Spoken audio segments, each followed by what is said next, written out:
Sean todos bienvenidos en esta noche. Estamos transmitiendo en vivo para todo el mundo. Espero que se encuentren bien. Vamos a abrir las Escrituras en el libro de Oseas. Hoy el capítulo 3. Estudio sistemático. Hemos empezado la semana pasada el estudio de este libro. Hoy vamos a estar estudiando 3 capítulos. Capítulo 3, 4 y 5 de Oseas, si gustan tomar nota. Vamos a estar leyendo primeramente el capítulo 3 y 4 y posteriormente leemos el 5. Dice así: Me dijo Yahweh, ve otra vez, ama a una mujer amada por su marido y aún así adúltera, tal como Yahweh ama a los hijos de Israel, aunque siguen a dioses ajenos y aman las tortas de uvas pasas.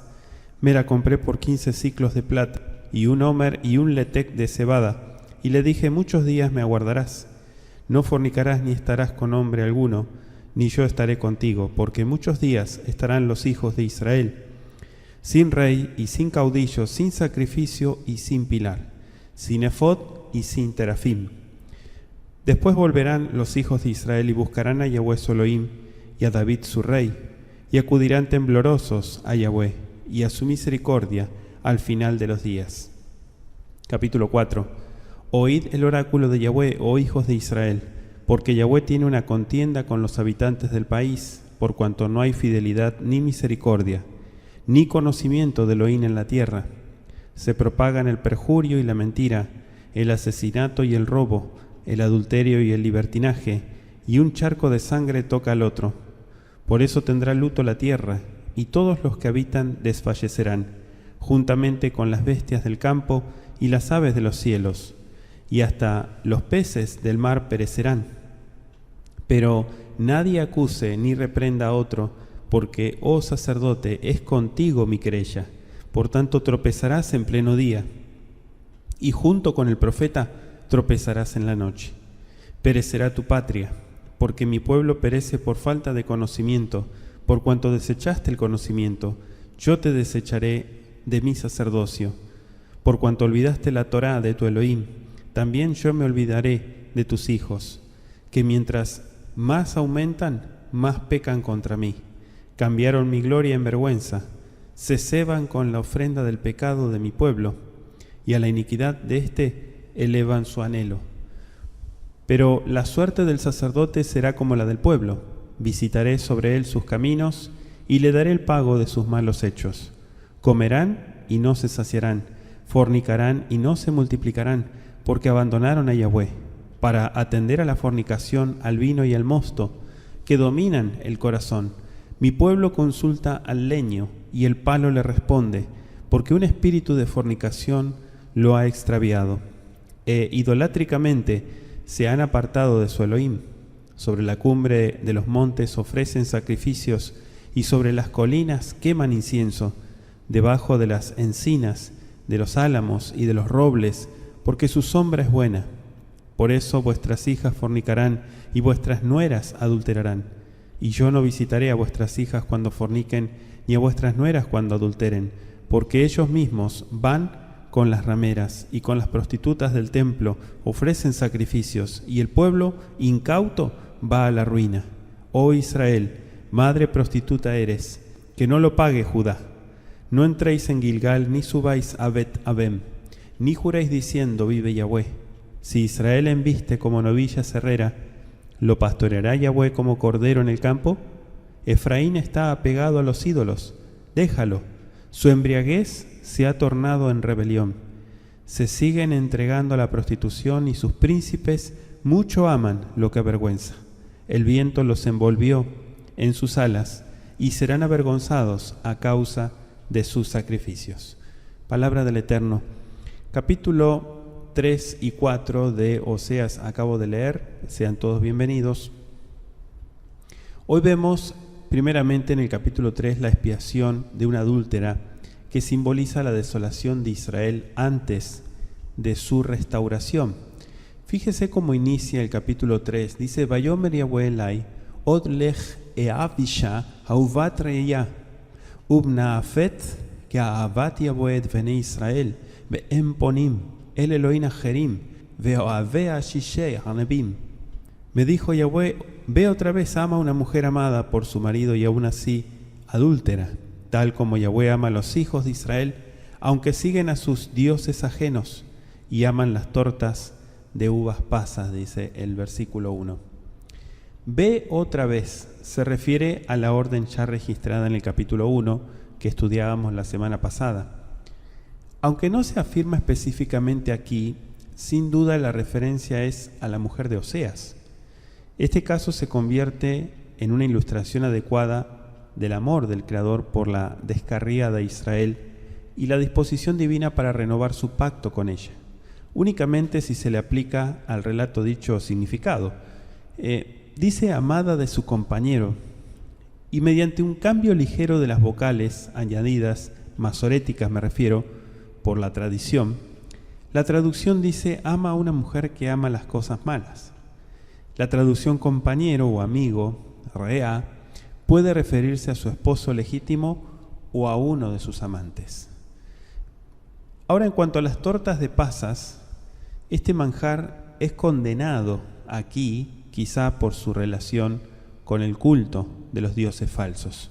¿Sí? Se hace mención. Dice el verso 2, me la compré por 15 siclos de plata y un homer y un letec de cebada. Sin duda Gomer había contraído alguna deuda y había caído en esclavitud después de que dejó a Oseas. Los 15 siclos, estamos hablando aproximadamente la mitad del precio de un esclavo varón. ¿Sí? Si tomamos la referencia de Éxodo 21:32 en cuanto a los shekalim. El homer contenía 220 litros. Por lo tanto, el total de cebada pagado por ella fue 330 litros. El precio que pagó el profeta, parte en dinero y parte en cebada, esta es considerada un cereal inferior en la región de Israel y era aproximadamente el de una esclava. Así se hizo destacar, en forma sorprendente, la condición vil y degradada de la esposa de Oseas.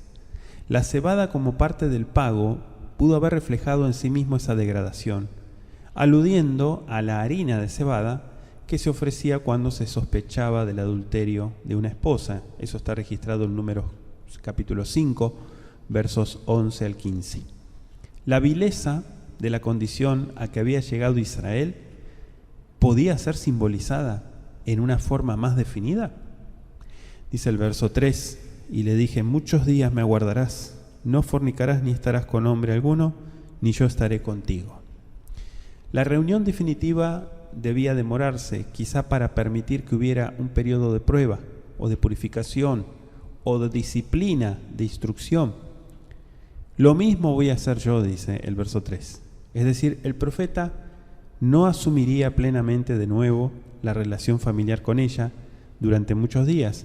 De la misma manera, Israel, separada tanto de sus amantes como de su marido, estaría durante muchos días apartada de sus antiguos ídolos y al mismo tiempo estaría separada de sus plenos privilegios del pacto.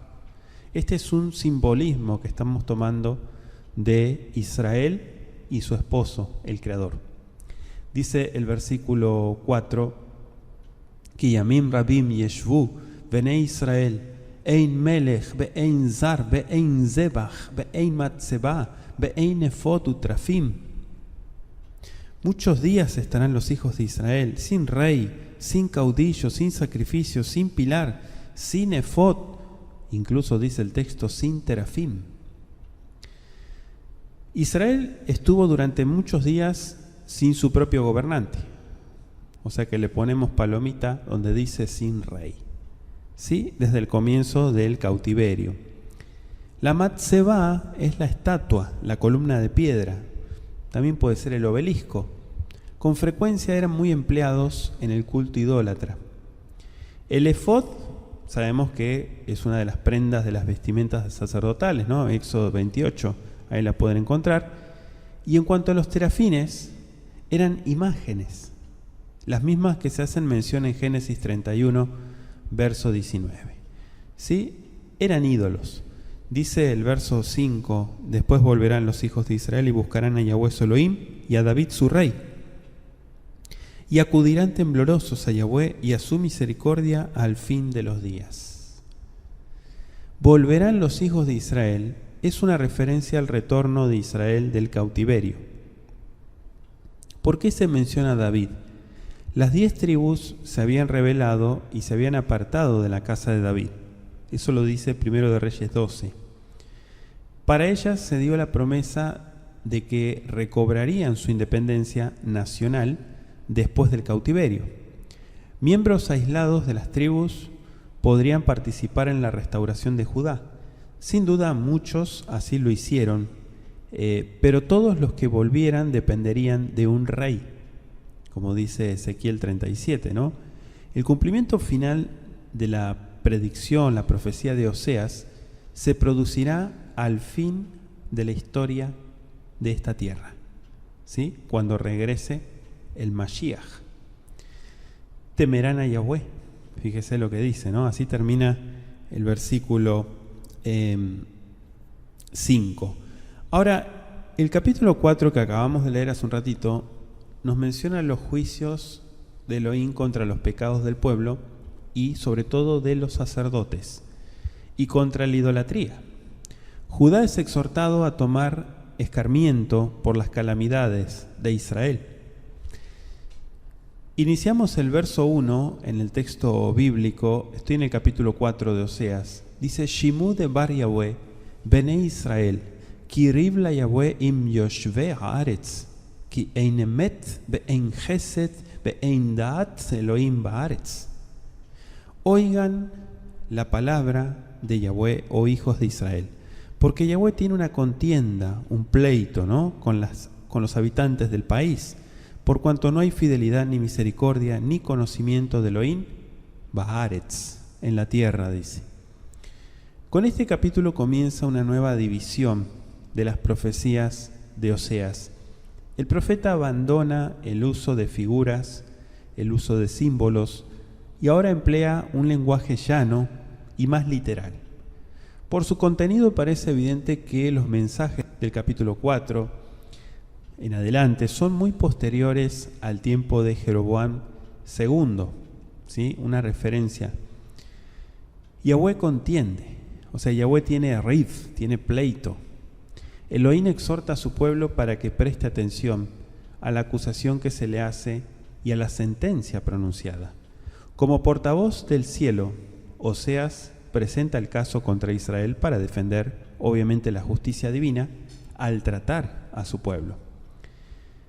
Y tal como se usa aquí pleito o rif en hebreo, equivale al primer significado del nombre metafórico de Jezreel. Las ideas de esparcir y pleito podríamos decir que en el pensamiento hebreo son paralelas entre sí. Ein emet, no hay verdad, dice el texto. Fíjese que el profeta comienza declarando que a su pueblo le faltan los elementos esenciales de la verdadera relación espiritual con el Creador. Sin estos elementos esenciales, el servicio a Elohim no es nada. No es nada más que una simple ostentación. La misericordia o el Gesed tiene que ver con la bondad. Dice el verso 2, se propagan el perjurio y la mentira. Y sigue, ¿no? El asesinato, el robo, el adulterio, el libertinaje y un charco de sangre toca al otro. El perjurio, fíjese que Oseas deja a un lado las deficiencias espirituales de Israel y ahora presenta los pecados que comete el pueblo. Un verdadero diluvio de males. La falta de verdad, la falta de misericordia, la falta de conocimiento produce todos estos terribles crímenes en el país.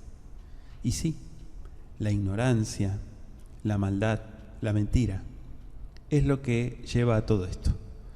Dice el verso 3, por eso tendrá luto la tierra, y todos los que la habitan desfallecerán, juntamente con las bestias del campo y las aves de los cielos, y hasta los peces del mar perecerán. Se dice que los sufrimientos enunciados de los versos 3, incluso hasta el 5, si gustan tomar nota, son el resultado de los pecados de Israel, principalmente de los que se mencionan en el verso 12. La tierra estará de luto, como decía Isaías en el capítulo 33, ¿no? Y fíjese que se mencionan las bestias también en nuestro verso 3. Dice juntamente con las bestias del campo. El hombre ha ocasionado sufrimiento al mundo de los animales a causa de su estupidez. Dice el verso 4, pero nadie acuse ni reprenda a otro, porque, oh sacerdote, es contigo mi querella. La sentencia principal va contra el sacerdote. Todos eran malos, por lo tanto nadie debía reprochar a otros por sus faltas. Pero este pasaje también podría significar que como los transgresores estaban tan firmemente arraigados en sus pecados, era inútil razonar con ellos. Una de las funciones del sacerdote, ¿cuál era? La de enseñar. ¿Enseñar qué? ¿Mentira? No, enseñar las verdades de Yahweh al pueblo. Te dejo Malaquías 2:7. Los que se negaban a obedecer y reverenciar a los verdaderos sacerdotes de Elohim merecían la severa condenación de Oseas, como dice Deuteronomio 17, ¿no? Pero ellos estaban puestos para enseñar las verdades, por eso es que tenían una gran responsabilidad. Dice el verso 5, por tanto tropezarás en pleno día, le dice al sacerdote, y junto con el profeta tropezarás también en la noche. En hebreo está interesante porque utiliza la raíz kayal, que significa tambalearse, vacilar y caerse, tropezar. Darse un golpe, cuando uno se cae.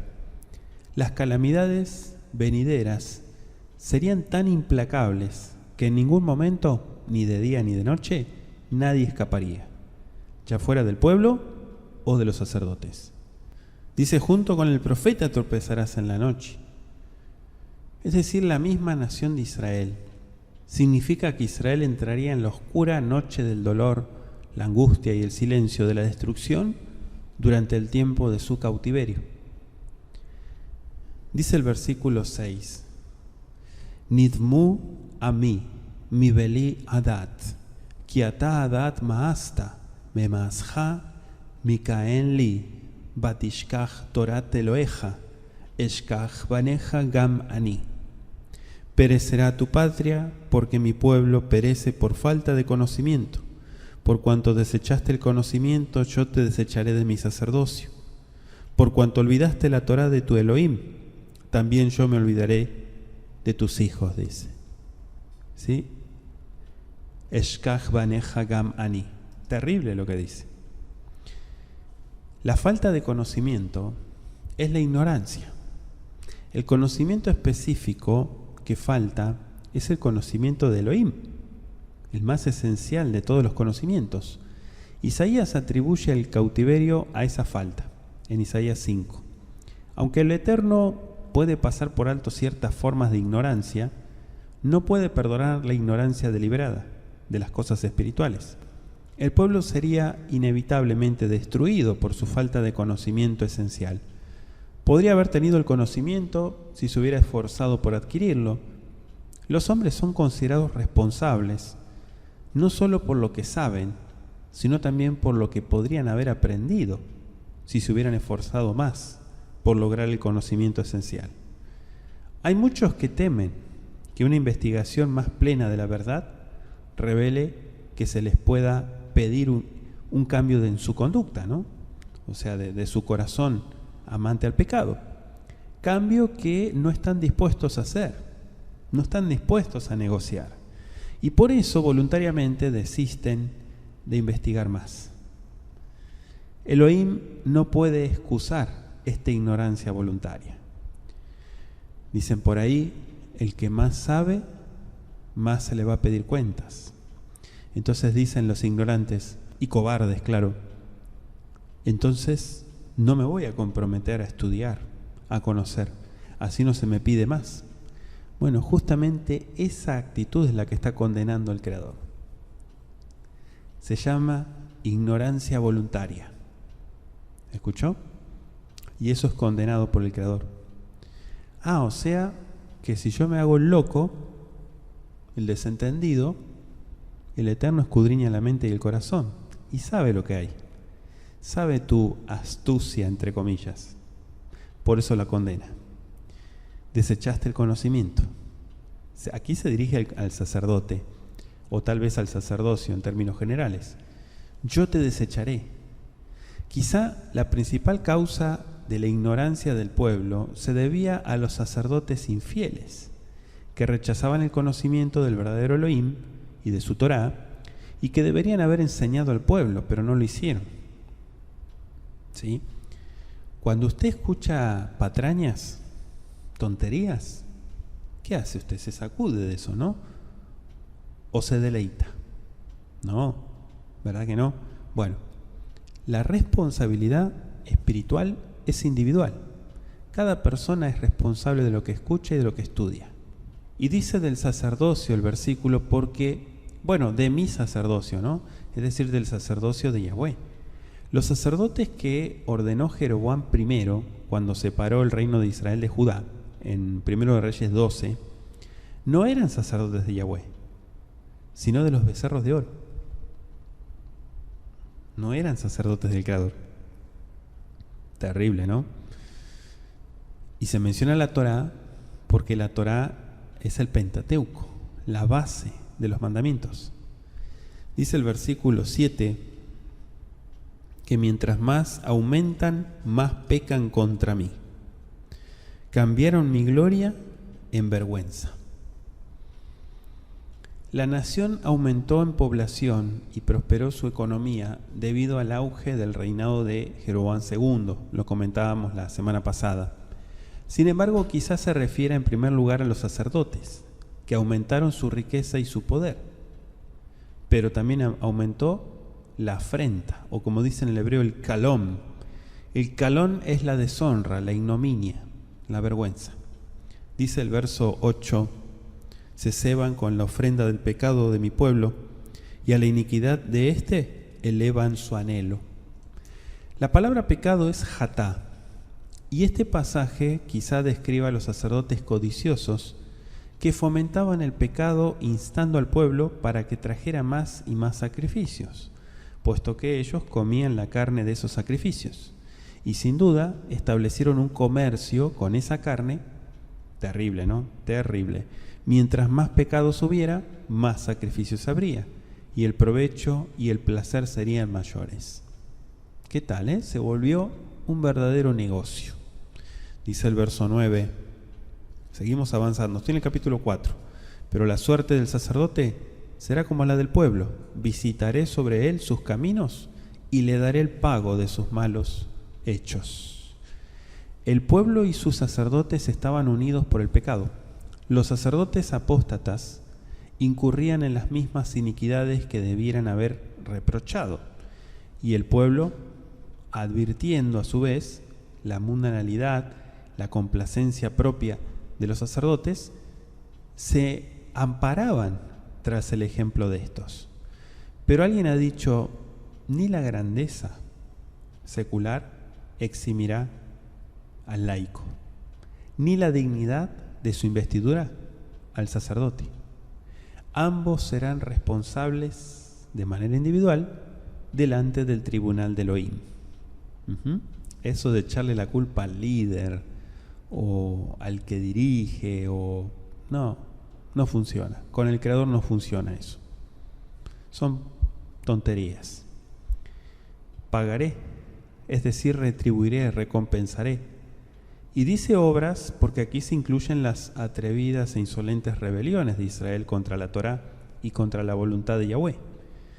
Dice el versículo 10, Be'ajelú velo isba'ú, isnu velo ifrotzu, ki et Yahweh azebu lishmor.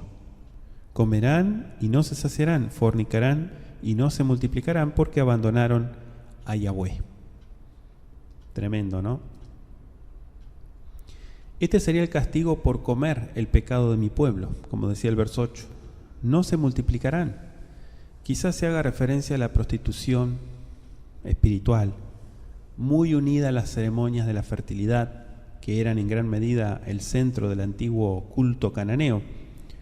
Pero a pesar del culto dedicado a la diosa de la fertilidad, no aumentaría la población, porque la bendición del cielo se había apartado de Israel. Dice el verso 11, para atender a la fornicación, al vino y al mosto que dominan el corazón. Estos vicios son puestos juntos a propósito, para mostrar su influencia en privar al hombre de sus buenas inclinaciones, de su razón, de su entendimiento. Quitan el juicio. Si la mente de una persona, el entendimiento y las inclinaciones se han contaminado, se han corrompido por excesos, sacrifica sus posibilidades de servir a Elohim. Le dejo Proverbios 4:23. Una de las consecuencias lamentables del culto que Israel rendía a dioses extraños era su participación en los ritos licenciosos y en los actos degradantes que acompañaban al culto a los ídolos. Dice el verso 12, Ami be'etzo ishal umachlo yagid lo ki ruach zenunim hitaba itznu mitachat Elohem. Terrible. Mi pueblo consulta al leño y el palo le responde, porque un espíritu de fornicación lo ha extraviado e idolátricamente se han apartado de su Elohim. El leño quizá era una vara empleada con el fin de adivinar. Y dice espíritu de fornicaciones porque el deseo irrefrenable y fascinador de adorar ídolos es comparado por Oseas con el adulterio espiritual, que trágicamente apartó a Israel de Yahweh. El espíritu de fornicaciones quizá también describa el frenesí que se posesionaba de los hombres y los arrebataba en el torbellino y en esa excitación de malas pasiones. Dejaron a su Elohim, dice. La relación matrimonial cesaba cuando una esposa abandonaba a su marido y se entregaba a otro. Así sucedió en el caso de Israel cuando se apartó de Yahweh y se unió con los ídolos. Dice el verso 13, sobre la cumbre de los montes ofrecen sacrificios y sobre las colinas queman incienso, debajo de las encinas, de los álamos y de los robles, porque su sombra es buena. Por eso vuestras hijas fornicarán y vuestras nueras adulterarán. Las cimas de los montes, aquí se emplea el tema de la avodat zará, la idolatría, especialmente en lo que atañe a la vida pública. Por regla general, los paganos elegían las montañas, los cerros, ¿no?, para sus lugares de culto, debido a su altura. Los árboles mencionados proporcionaban una sombra importante en contraste con el intenso calor del sol, y también proporcionaban un lugar privado para la práctica de ritos inmorales. En esos lugares se inmolaban las víctimas de los sacrificios y se quemaba incienso para honrar a estos dioses. Cuando dice vuestras hijas, quiere decir que el mal ejemplo de los padres influía en los hijos para que siguieran por el mismo sendero y con los mismos resultados. Dice el verso 14, y no visitaré a vuestras hijas cuando forniquen, ni a vuestras nueras cuando adulteren, porque ellos mismos van con las rameras y con las prostitutas del templo ofrecen sacrificios, y el pueblo incauto va a la ruina. Esas hijas y nueras eran menos culpables que los padres y esposos que las habían descarriado. Dice el verso 15, oh Israel, madre prostituta eres, que no lo pague Judá. En otra versión dice que no peque Judá. Oseas exhorta fervientemente al reino de Judá, como si no tuviese ninguna esperanza de que se llegara a efectuar un cambio en la conducta de Israel. Israel estaba geográficamente tan cerca de Judá, y algunos de los últimos reyes de Judá estuvieron tan influidos por la idolatría que existía el grave peligro de que el reino del sur siguiera al del norte en esta apostasía. No entréis. Aquí se trata de una orden específica que prohibía las peregrinaciones a los centros de culto a los ídolos, tales como Gilgal y Bet Avem. Gilgal, en el territorio del Reino del Norte, había más de un pueblo que llevaba este nombre. El nombre Gilgal se destaca en la historia de Israel, ¿sí? No se sabe con seguridad a cuál Gilgal se refiere aquí el profeta, pero es un nombre que aparece muchísimo. Bet Aven literalmente significa la casa del poder malo, o sea, la casa de la impiedad, de la iniquidad. Quizá sea un epíteto irónico aplicado a Betel, que significa literalmente la casa de Elohim. Bueno, sin embargo, cuando Jeroboam I estableció el culto a los becerros en Betel, en 1 de Reyes 12, versos 25 en adelante, y convirtió a la ciudad en una casa de dioses falsos, el nombre Betel resultó sumamente inapropiado. Betel fue un lugar importante en la historia del pueblo del Eterno. Dice: ni juréis, porque los que estaban entregados a la idolatría no debían profesar hipócritamente que rendían culto a Yahweh. ¿Sí?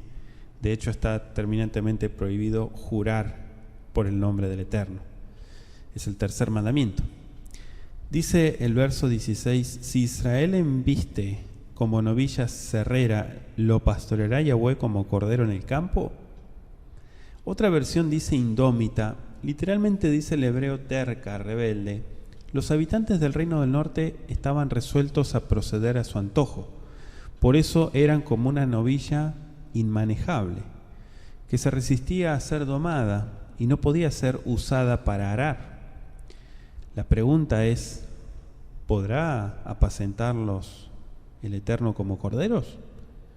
Algunos sugieren que esta declaración significa, merecida y justamente, que el Eterno iba a dejar que Israel hiciera lo que le placiera, como un cordero es abandonado en un campo para que juguetee libremente sin que se le dé alimento ni protección. En vez de los frenos y el yugo de los mandamientos de Yahweh, tendría la libertad del desierto, donde no habría cercas protectoras. Pero un cordero en esta situación, sin el cuidado vigilante del pastor, sin la dirección de los mandamientos, sería devorado fácilmente por las bestias feroces y perecería. Pocos animales son más indefensos que un cordero que se ha extraviado alejándose de su pastor. Así sucedería con Israel. Los mandamientos te dirigen, te guardan y te corrigen. Si no los quieres guardar, este es el final. Otros han sugerido que debiera considerarse como una pregunta, ¿no? Como una afirmación. Bueno, aquí, por ejemplo, en esta versión que tengo yo, está en pregunta. Versos 17 y 18 dice: Efraín está pegado a los ídolos, déjalo. Su embriaguez se ha tornado en rebelión. Se siguen entregando a la prostitución, y sus príncipes muchos aman lo que avergüenza. Efraín era la tribu principal del reino del norte, y con frecuencia su nombre se aplicaba a todo el reino. El nombre de Judá, en cambio, se aplicaba al reino del sur. Déjalo, dice. Una inicua necedad hizo que Efraín se entregara a la idolatría, y así quedó a merced de su inevitable ruina. Las 10 tribus del norte habían caído de tal modo en la idolatría que no se les dio ninguna promesa de restauración completa. Sin duda, solo unos pocos miembros aislados de las 10 tribus que fueron al exilio, más tarde se unieron con Judá para volver a Israel después del cautiverio. Elohim no fuerza la voluntad, ruega a los hombres a que acepten el camino de la vida, como dice Ezequiel 33, pero deja con ellos que escuchen o no. Los que se niegan persistentemente a aceptar los ofrecimientos de misericordia son abandonados para que cosechen los frutos de su propia elección. Sus príncipes, literalmente dice el verso 18, sus escudos, lo cual significa que los príncipes serán los protectores de la nación. Termina el capítulo 4 diciendo: el viento los envolvió en sus alas y serán avergonzados a causa de sus sacrificios. Quizás sea una figura que se refiere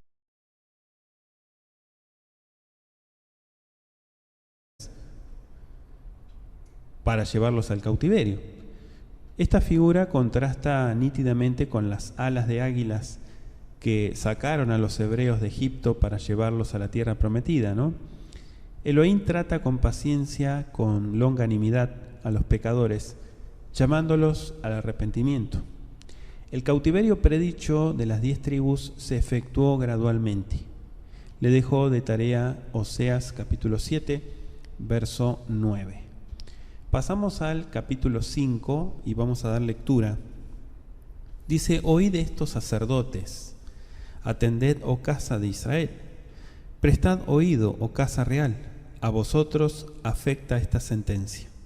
Porque fuisteis lazo en Mizpa, red tendida en el Tabor, y fosa cavada en Sittim. Yo los castigaré a todos. Sé quién es Efraín, e Israel no se me oculta. Tú, Efraín, incitaste a la fornicación, e Israel se ha contaminado. Sus obras no los dejan volver a su Elohim, porque un espíritu de fornicación está en medio de ellos, y desconocen a Yahweh. La soberbia de Israel testifica contra él mismo. Israel y Efraín han tropezado en su pecado, y Judá tropezará con ellos. Irán en busca de Yahweh con sus rebaños y sus vacadas, pero no lo podrán hallar, porque él se apartó de ellos. Han sido infieles a Yahweh y le parieron hijos extraños. Ahora los devorará la luna nueva, juntamente con sus heredades. Haced resonar el shofar en Gabá y la trompeta en Ramá. Tocad la alarma en Bet-Aben. Alerta, oh Benjamín. Efraín será asolado en el día del castigo. En las tribus de Israel doy a conocer lo que es cierto. Los príncipes de Judá son como los que desplazan linderos. Derramaré mi ira sobre ellos como el agua. Efraín está oprimido, violados sus derechos, porque quiso andar tras mandatos. Yo seré pues como polilla a Efraín y como carcoma a la casa de Judá. Cuando Efraín vio su enfermedad y Judá miró su llaga, Efraín fue para Siria y acudió al rey adversario. Pero él no podrá sanaros, ni la llaga se irá de vosotros. Porque yo seré como un león para Efraín y como un leoncillo para la casa de Judá. Yo mismo hago presa y me voy, y me la llevo, y no hay quien me la quite. Me volveré de ellos a mi lugar hasta que reconozcan su pecado y busquen mi rostro. Su angustia con empeño. Palabra del Eterno. Capítulo 5 de Oseas. Los juicios de Elohim contra los sacerdotes, contra el pueblo, contra los príncipes de Israel, por sus diversos pecados, hasta, como dice el último verso, hasta que se arrepientan. Iniciamos el versículo 1, dice: Shimu zot hakohanim beakshivu beit Israel ubeit hamelech hazinu ki lachem hamishpat kifacheitem lemitzpah bereshet perusa al tabor. Interesante que la reprensión va directamente para los sacerdotes. La exhortación sabemos que es también para las diferentes clases de personas del Reino del Norte, ¿no? Pero los sacerdotes van en primer lugar. Después serían los ciudadanos y finalmente los miembros de la familia real. En el dominio divino de los requisitos morales y espirituales, todos son iguales y libres para obedecer o desobedecer la Torá de justicia. No se hace acepción de personas, todos están al mismo nivel y serán juzgados por la misma norma, ¿sí? Para vosotros es el juicio, dice. Los sacerdotes estaban autorizados para enseñar al pueblo, decíamos, y el rey y sus príncipes tenían el derecho y la prerrogativa de ejecutar la justicia civil en Israel.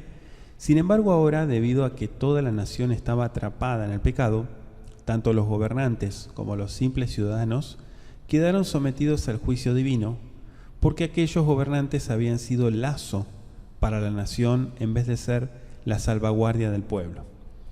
El anuncio del juicio cumplía la amenaza contenida en el nombre simbólico de Lo Ruhamá, ¿se acuerdan? Aquí juicio equivale a Lo Ruhamá, o sea, no compadecida o sin misericordia. Mizpa o Mizpah y Tabor se mencionan juntos quizá para mostrar la amplia propagación de la mala influencia en el país, porque el monte Tabor está al oeste del Jordán y Mizpa quizá en Galad. Generalmente se da por sentado que esto no se refiere a la Mizpa de Benjamín, porque esta estaba en el reino del sur. Es otra Mizpa. Dice el versículo 2: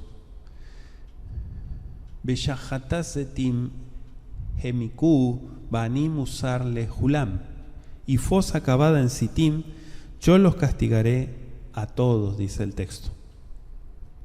Han ahondado la fosa de la perversión, dice otra versión. O sea, se han abismado en el degüello. Es incierto el hebreo en la primera mitad del verso 2, ¿sí?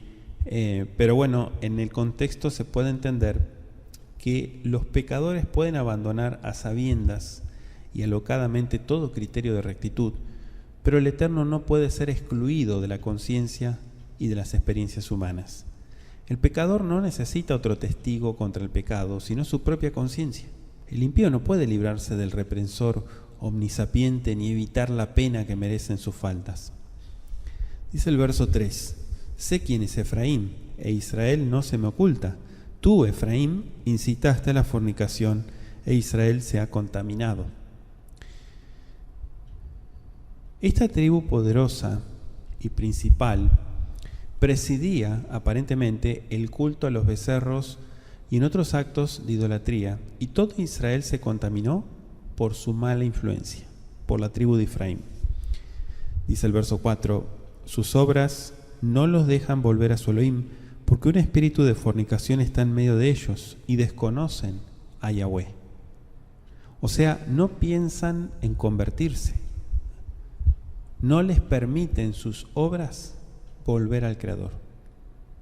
Esta es la realidad de mucha gente, ¿no? Sus obras son un muro, trabas para poder acercarse al Creador. Habían caído tan profundamente en la transgresión que les resultaba imposible convertirse, les resultaba imposible quebrantarse, arrepentirse en conjunto como nación. Cuán claramente señala esto el poder del hábito, ¿no?, en la vida humana. Las acciones de la gente indicaban que se habían corrompido tanto que el hombre interior no podía ser alcanzado por el espíritu. Dice el verso 5: La soberbia de Israel testifica contra él mismo. Israel y Efraín han tropezado en su pecado, y Judá tropezará con ellos. La soberbia aparece como gaón, que significa orgullo.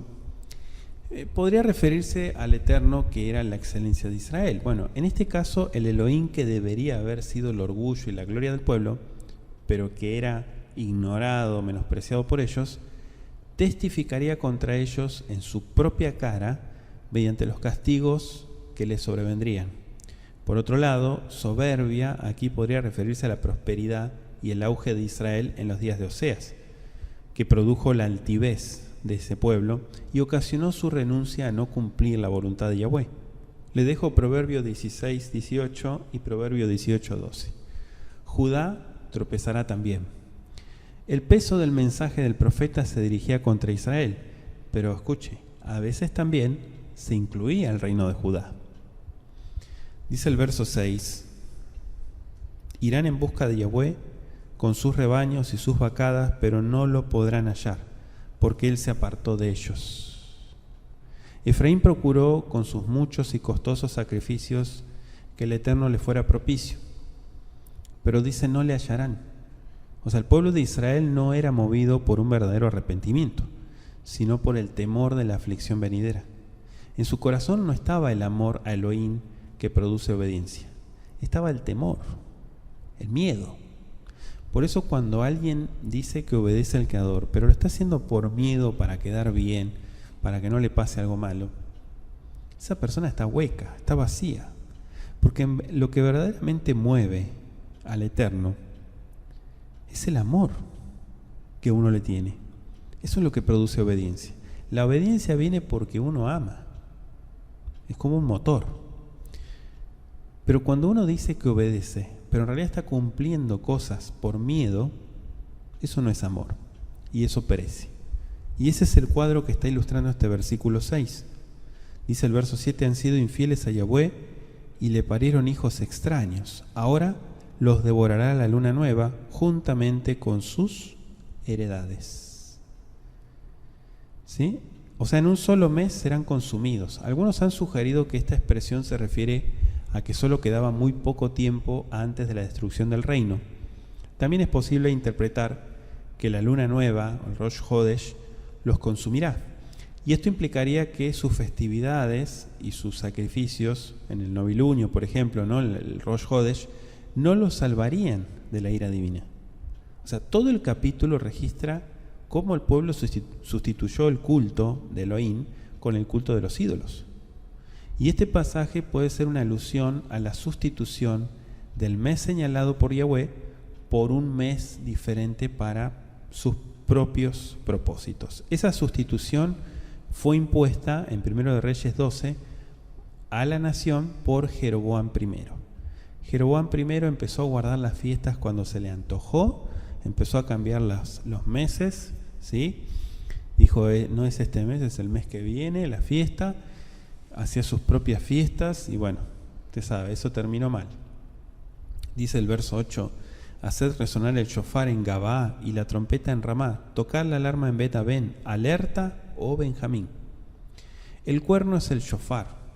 Oseas presenta una gráfica descripción de los enemigos de Israel como si ya estuvieran listos para ejecutar el castigo divino. Suenen el shofar. Gabá y Ramá estaban en Benjamín, cerca de su frontera norte y dentro del reino del sur. Por su posición en las alturas eran adecuadas para dar la señal de la proximidad de un peligro. Antiguamente se sonaba el shofar, ¿sí? El atalaya sonaba el shofar para advertir de un peligro que se avecinaba. Dice el verso 9, Efraín será asolado en el día del castigo. En las tribus de Israel doy a conocer lo que es cierto. Un horror. En el día del reproche es cuando el Eterno reprueba el pecado mediante un castigo. Dice el verso 10, los príncipes de Judá son como los que desplazan linderos. Derramaré mi ira sobre ellos como el agua. El que se atrevía a cambiar de lugar los hitos de su vecino violaba uno de los preceptos de Yahweh, según Devarim, Deuteronomio 19:14 y Deuteronomio 27:17. Los gobernantes de Judá, dominados completamente por el desprecio temerario y egoísta de los derechos de otros, no vacilaron en cometer faltas tales como la de quitar esos hitos. Oseas mezcla en este capítulo, en forma interesante y significativa, claro, la condenación y el castigo consiguientes, o sea, tanto de Israel como de Judá. No es difícil descubrir la razón de esto, porque el castigo y cautiverio de Judá siguieron, antes de mucho, al castigo y cautiverio de Israel. Los reinos podían ser diferentes, pero su destino final sería el mismo. Y a esto se debe este cuadro mixto del profeta. Derramaré mi ira, dice, o sea, un intenso y fuerte desborde de la ira divina que abrumaría completamente a estos gobernantes impíos. Dice el versículo 11, Ashuk Efraim retzutz mishpat ki oil halach acharetzav. Efraín está oprimido, violados sus derechos, porque quiso andar tras mandatos. ¿Qué significa esto? Oprimido y aplastado, o sea, el Eterno iba a usar a los paganos para castigar a su pueblo. Y lo vemos, ¿no? Los cautiverios. Ir en pos de vanidades. Los profetas con frecuencia denunciaron a los ídolos como vanidad. Le dejo Jeremías 18:15. Siempre es vanidad obedecer a los hombres y no a Elohim. Quizá la vanidad específica a la cual se hace alusión es la adoración de los becerros, ordenada por Jeroboam I. Dice el verso 12, yo seré como polilla a Efraín y como carcoma a la casa de Judá. Es una figura gráfica que describe la declinación y la decadencia gradual de la vida moral y espiritual de Israel. La polilla que come la ropa representa adecuadamente una destrucción lenta, pero segura. Dice el verso 13, cuando Efraín vio su enfermedad y Judá miró su llaga, Efraín fue para Siria y acudió al rey adversario. Pero él no podrá sanarlos, ni la llaga se irá de vosotros. Israel y Judá se dieron cuenta de su declinación nacional. Sin embargo, en lugar de regresar al Creador en busca de ayuda, ¿qué hizo Efraín? Se volvió a Siria. Se dice que Efraín buscó esa ayuda porque el reino del norte fue el primero en tener tratos con Asiria. Le dejo 2 de Reyes 15 al 18.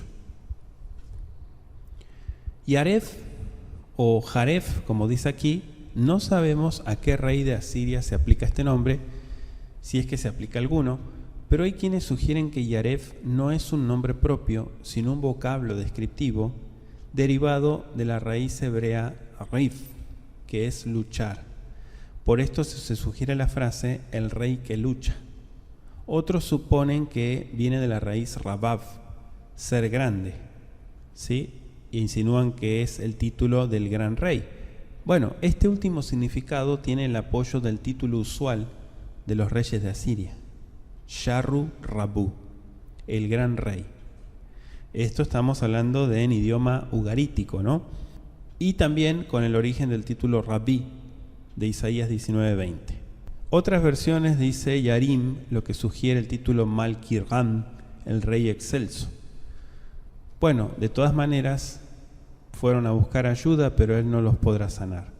Oseas recuerda a su pueblo que sería vana cualquier ayuda que buscara fuera de Elohim. Dice el verso 14, porque yo seré como un león para Efraín y como un leoncillo para la casa de Judá. Yo mismo hago presa y me voy y me la llevo y no hay quien me la quite.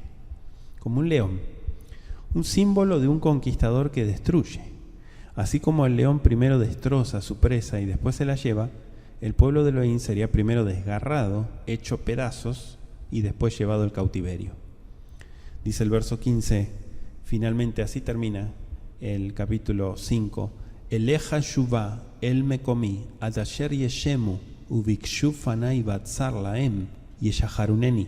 Me volveré de ellos a mi lugar, hasta que reconozcan su pecado y busquen mi rostro, y me busquen en su angustia con empeño. Tremendo, ¿no? Cómo termina. Así como el león dispone de su presa y después se retira a su cueva o a su caverna, el profeta representa a Elohim como si volviera a su morada en el reino de los cielos después de castigar a su pueblo en el cautiverio.